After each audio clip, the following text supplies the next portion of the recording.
Yo, what's up gamers? Welcome back to another DVD video. Since last week's video was very well received, I wanted to make a video with the same theme once again. So today I'm going to be ranking my favorite to least favorite killers to play as while streaming. We're going to go in order of the Portraits of Spade. Let's get right into it. Alright, so first up we have Nemesis. I'm going to put Nemesis in the usually fun category. Nemesis feels very satisfying to play. He's super smooth. The ability to hit people at pallets and windows with his tentacle, as well as just break the pallets immediately, makes you feel like you're really powerful when you play him. And I really enjoy Resident Evil. He has a really nice chase music. The zombies are okay. Honestly, most of the time they're pretty frustrating. They don't really seem to work the way that you want them to. But against a lot of different skill levels, I feel like Nemesis is pretty fun. And I never really find myself regretting picking him. So I'm going to put him in the usually fun category. Next up we have Trapper. I'm going to put Trapper in the usually fun category.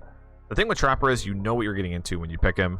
He's not the strongest killer, but he does have a lot of comeback potential, and you feel super big brained when your traps work out the way that you want them to. So I feel like most of the time, even though I feels like I'm kind of struggling against really experienced players, I'm still having fun, which I think is the most important part. So I'm going to put him above average for the time being. Next up we have Ghostface. I'm going to put Ghostface in the average tier.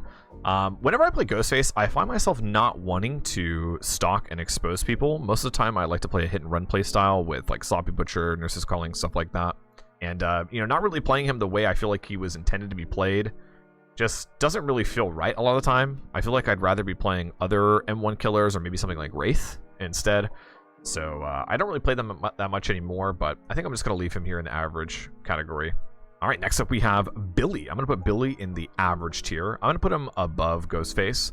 The main reason I'm putting it here is because I'm not a very good Billy player, and I'm not very experienced with him.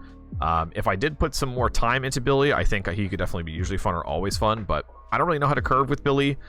He is really fun to play against in that instance, but as it stands right now, I kind of just use his power to get around the map and try to back rev people. So most of the time, I just don't end up picking him because I don't really have a lot of experience with him. Maybe someday, though, we'll play him more. Next up, we have Freddy. I'm going to put Freddy in the few situations or styles that make these fun. The main reason is that I do not enjoy Freddy's blood pools. I think it's a very, very boring mechanic. I don't really like the gameplay loop of hooking people and like teleporting their gen, popping their gen, stuff like that either. Whenever I play Freddy, I actually use Dream Pallets, and it's a lot more fun for me. I usually take Save the Best for last as well. But even then, I don't really find myself logging in Dead by Daylight and saying, wow, I can't wait to play Freddy today. So I'm going to leave him here for now. All right, next up we have Dredge. I'm going to put Dredge in the average category. This one's definitely subject to change. I really don't have a lot of experience with him yet. I will say, though, that the Nightfall mechanic is very, very fun. The TPing to lockers is okay. It's really hard to do mid-chase, not in Nightfall. And his loop denial mechanic is kind of boring to use, I'm going to be honest with you. So I could definitely see it going either way with it when I put more experience into him. Maybe when I play him more, I'll use like Nightfall-focused add-ons, and it'll be a little bit more fun, but we'll see. I'm going to leave him here for now. All right, next up we have Myers. I'm going to put Myers in the usually fun category. I'm going to put him after Nemesis for now, though. The main thing with Myers is that he is a really weak killer, but he can feel very powerful, and there are a lot of different things to do on him. So obviously when you're in tier 3, you're feeling great. It's fantastic. You can one-shot down people. People are really scared of you. That's fantastic. But the difficulty of getting to tier 3 in the first place is the issue, and especially against really, really strong teams, you're going to struggle outside of, you know, some very specific perks and add-ons and maps. So while I do enjoy playing him, I don't really expect to win consistently when I play Myers. So I'm going to leave him here. All right, next up we have Bubba, or the Cannibal. I'm going to put him at the beginning of the average tier. I don't necessarily enjoy playing Bubba that much, but I will say when I kind of just want to turn my brain off, bamboozle some windows, break some pallets, Bubba is like definitely the killer to do that with. And you know, being able to one-shot down survivors is a really good change of pace when you play primarily killers that, you know, need 2 hits. And he's significantly easier to play than Billy. So I'm going to put him above for now. Okay, next up we have Pyramid Head. I'm going to put Pyramid Head in the usually fun category. Put him over here. Pyramid Head was actually my first main in Dead by Daylight, but since then he has been nerfed. He feels less good to play. His Punishment of the Damned is a little clunky in my opinion, but you know, going for some of those shots, taking like ore reading perks like I'm All Ears can make the experience a lot more fun. And I try my best not to focus on trying to tunnel people out of the game, which I think is something that a lot of Pyramid Head players do. I mean, it makes sense. It's pretty efficient. You can play around all the meta perks. I actually expect to see a lot more Pyramid Head with the changes coming to the game very soon as well. So keep that in mind if you're looking to pick them up. Next up, we have the Pig. I'm going to put the Pig in the average category as well. I'm going to put her before Bubba, I think, or after Bubba, I should say. The main thing with Pig is that I don't really enjoy the traps. When I play Pig, I try not to play around them too much. It's just not very fun to me. I don't really like the RNG mechanic of it. I try to take add-ons that focus on her crouch and ambush, and you know, save the best for last, try to be a chase killer. Overall, I feel like there are a lot of killers that do that job a lot better, which leads me to not pick her very often. But when I do, I usually have a pretty decent time. So that's why I think she's average for me. All right, next up we have Pinhead. I'm going to put him in the few situations category here. I don't normally enjoy playing Pinhead that much, but there are some maps where you can actually get some pretty easy chains. And honestly, the chain is pretty fun to use. I definitely like it a little bit less than Nurse, but it feels really powerful when you find the box a couple times. Survivors can't really do anything. And he is like kind of a cool character. He's just so boring to play against. I literally cannot express that enough. I know we talked about that last week, but dude, he is so boring to play against. And for that reason, it kind of bleeds into me playing him. I just usually want to stay away from him most of the time. So I'm going to leave him here for now. All right, next we have Deathslinger. I'm going to put Deathslinger in the average category at the very back for now. The main thing with Deathslinger is that it is pretty fun to be able to shoot people from far away. The problem is that with the changes to the way that he scopes, it feels really clunky now, and it's definitely not as satisfying. There are other range killers that I feel like are just a lot more fun to play, in my opinion. And yeah, that's why I think I'm gonna put him here for now. All right, next up we have Legion. I'm gonna put Legion in the usually fun category. I'll put them above Trapper for now. Main thing with Legion is that they are an M1 killer at their core to be able to, you know, down people. But with the recent buff to Legion, their new chase music, their new add-ons, I've been having such a great time playing them. They are super, super fun. I'm getting a lot of fast injures, working well with like very strong perks like Thanatophobia. It really feels like you're in control a lot of the time.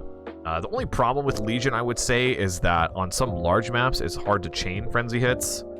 And also against really strong players, they're able to, you know, use their resources very efficiently because you have to M1 people to be able to down people as Legion, and that can be pretty tough depending on the maps. So, all right, next up we have Plague. I'm gonna put her in the this category here, the few situations category. The main thing with Plague is that I just don't really find her power that interesting. A lot of the time, I will usually only play Plague if I'm going for an object infection duration build with like Prayer Tablet, stuff like that. But I don't really find a lot of joy in her at all, and I very rarely find myself in a situation that calls for me to like play her. So, but I think she is pretty strong. All right, next up we have Clown. I'm gonna put Clown in the average tier. His power is fairly boring, I will be honest. A lot of the time you're just gonna be throwing bottles at survivors. They're gonna pre-drop the pallets, you're gonna kick the pallet, or you're gonna try to mind game the pallet by putting, you know, one pink bottle on one side, one yellow bottle on the other side. And, you know, that gameplay loop back and forth just doesn't really interest me, and there's not really a lot of depth to this killer. So a lot of the time, like, if I just want to play an M1 killer, I'll play somebody else. All right, next up we have Doctor. I'm going to put him in an average category. Doctor is an M1 killer at heart. He's really good at finding immersed survivors, which is usually the reason that I'm going to be picking him. Other than that, his add-ons don't really interest me too much, and I feel like I would probably rather play some other killers, but, you know, he can be fun, given the situation, for sure. All right, next up we have Huntress. Huntress is the first addition to the always fun category. I really enjoy Huntress. This is an awesome character. My favorite range killer to play for sure. A lot of great add-ons. Personally, Okaft is my favorite single add-on. Just allows you to chain those hits together. Even when I'm doing really, really poorly, I still feel like I'm practicing the shots and putting myself in situations where I'm setting myself up to improve in the future. So, yeah, and when you hit those like cross-map hatchets, oh my god, it's so rewarding. Huntress is a fantastic killer. If you don't play her, I would recommend you pick her up. Try her out. All right, next up we have the Blight. I'm gonna put the Blight in the bottom of the average category. Honestly, Blight kind of gives me a headache. That's the real problem with him. He just moves super fast. It's kind of hard for me to keep track sometimes of what's going on. That might sound like a really weird thing to say as a, you know, an excuse for not playing a killer, but especially when I'm streaming, it's really hard for me to keep up with everything that's going on.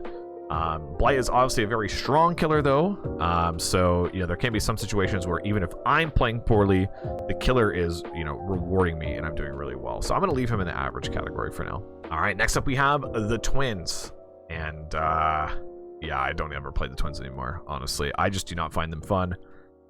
Their power just doesn't really interest me that much. I don't enjoy playing against them, which I think really bleeds into why I don't like playing them myself. I really hope they change some of the base mechanics for the twins soon, and you know, maybe they'll be a little bit more of an attractive killer for me to pick up in the future. All right, next up we have the Spirit. I'm gonna put Spirit in the average category. Before the Spirit nerf, I definitely had the Spirit in the very rarely fun category, but now that the survivors have a little bit more counterplay and you know, it feels like the games are a little bit harder, I actually enjoy playing Spirit a lot more. I'm still not that good with her, and I don't play her that much, but I will say that it can be pretty rewarding if you put a very small amount of time into playing her. All right, next up we have the Nurse. I'm gonna put Nurse in the few situations or styles that make these characters fun category. Main thing with Nurse is that she's just the strongest killer in the game, and she's very, very unique, so I haven't really wanted to invest a lot of time into her because her playstyle is not something at its core that interests me. But I will say that I have had a pretty good time using some of her lesser known add-ons, so that's definitely something to look out for if you don't really enjoy playing Nurse, but you kind of want to give her a try. I would say try those add-ons out. Okay, next up we have the Trickster. I'm gonna put the Trickster in the very rarely fun category. It just does not feel good for me to play Trickster. He's you know, obviously a slower killer. It's harder to hit around loops than it is for Huntress. You obviously have to hit, you know, more shots as well, and a lot of the time whenever I play Trickster, I'm really wishing that I picked Huntress instead. So I'm gonna put Trickster here, and I don't think my opinion will change. I'll be honest moving forward. All right, and next up we have Hag. Hag is my least favorite killer to play. I really do not enjoy playing Hag. For some reason, she's just significantly less fun for me than the Trapper is. I think a lot of people kind of share this opinion that they just don't really enjoy the play style. I like chasing people. That's a really big thing. I think that's kind of why I don't like playing Hag in general. I just, I barely even know what to say because it's just not something that interests me at all. Okay, next up we have the Oni. I'm gonna put the Oni in the average category. The Oni is really fun to play. When you're in your Demon Dash, it feels fantastic. You feel super powerful. The problem is that against really experienced teams that are playing super safe, it takes such a long time to reach that first power, and the game is usually over at that point, which is why I'm going to leave him in the average category. The experiences vary very drastically. Okay, next up we have the Onryo. I'm going to put the Onryo in the average category. I actually do enjoy playing her quite a bit. I really wish Behavior gave her something a little bit more for, you know, loop denial. But her TV mechanic is really fun, and it's always great jump scaring survivors. Like seeing people panic essentially is pretty cool. So I'm gonna leave her in the average category. Next up we have Demo. Hell yeah, I'm gonna put Demo in the always fun category. I would say that Demo is the most fun killer for me to play on average. The best thing about Demo is he kind of does a lot of everything that you want. He's able to get around the map with his portals. He has some good loot denial. It's kind of like a pseudo range attack with his shred. This is my favorite killer to play when I'm kind of on autopilot and I'm trying to like reach out and interact with people, because I just have a lot of the muscle memory, and he kind of just is able to do everything you want him to do, albeit maybe not the best, but there's a lot of different play styles you can do with him, and yeah, I just enjoy him. I just enjoy him a lot. He's such a cool killer. Okay, next up we have the Wraith. I'm gonna put the Wraith in the average category. He's kind of like dead middle average for me. Like there's nothing that I really extremely enjoy about Wraith, and nothing that I extremely don't like. He is an M1 killer. He works well with Save the Best for Last, which are two of my favorite things to do in the game. The main problem is that I don't usually enjoy stealth playstyles.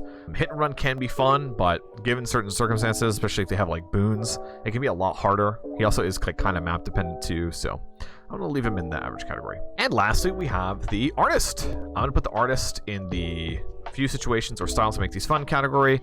I'm gonna put her behind Nurse. I think her power just isn't really engaging for me at loops. I like using it almost primarily for information rather than loop denial. A lot of time people are just gonna hold W and run away from the loops when you put the crow down.